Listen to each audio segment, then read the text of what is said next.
The book of Daniel is prophecy that will blow your mind.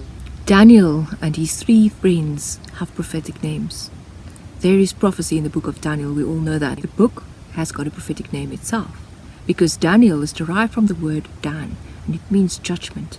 And El referenced the first name of God as the creator that we encountered in the Bible, that goes to the root of meaning that he is the one that is so mighty, the one that can turn things around. The first time we encounter this name is right in the beginning, in Genesis 1, where we find that God, the mighty one that can turn things, turned the darkness and brought the light. In Hebrew, darkness has a tie to death.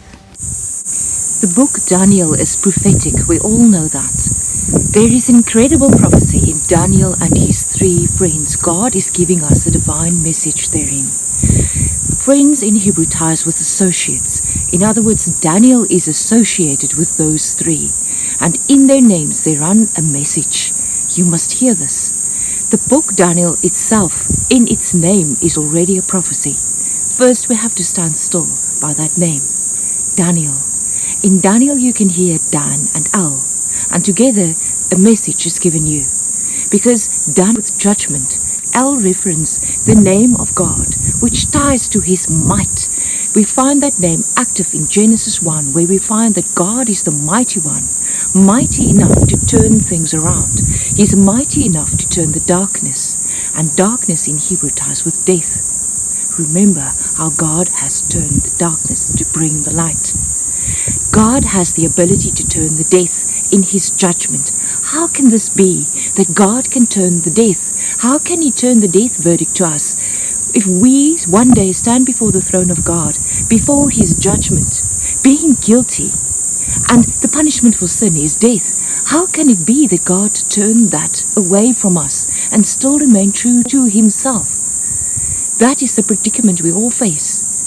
The death verdict we've activated on ourselves, being sinners. How can Daniel, how can God's judgment turn the darkness? Because it is associated with 3. It is associated with Hananiah.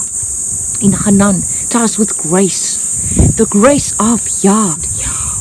The holy name of God referenced. And the first time we meet that name, find that it is spoken of God under that name. He breathed out his breath to give life. Remember how God gave life in the first place to us?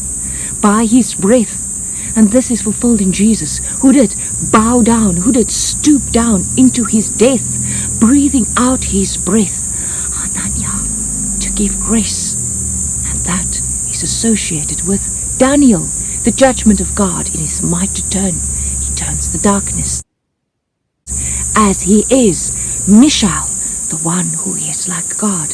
We have a death verdict, a state of darkness turned away from us in the judgment of God, Daniel, because of the association of Jesus prophesied in Hananiah, Mishael, who is like God. And that is Azariah, the strength, the help, the surrounding of Yah, of God, fulfilled in Jesus. Daniel's 3 associates. God's judgment to turn death away from you is associated with 3 principles. The grace of Yahweh, the grace of God who breathed out his breath and rose, fulfilled in Jesus, who is like God, the meaning of Mishael's name, that surrounds and helps us, the help of Yah, the help of God who breathed out his breath to give life, fulfilled in the death of Jesus. And that is associated with the judgment of God that is mighty to turn the darkness. Daniel, when Jesus breathed out breath, fulfilling this prophecy, the darkness, the death, was turned. It is what Genesis 1, verse 1 to 3 testifies. Please watch the previous video where the Spirit of God moved over the waters is a prophecy of spirit ties with breath, the breath of God that moved and shook over the wasting. Hananiah, Mishael, the one that is like God. Azariah, that surrounds and helps. Daniel, in the might of God's judgment. And the light comes. God is awesome. If this has helped you, please share this, because without you,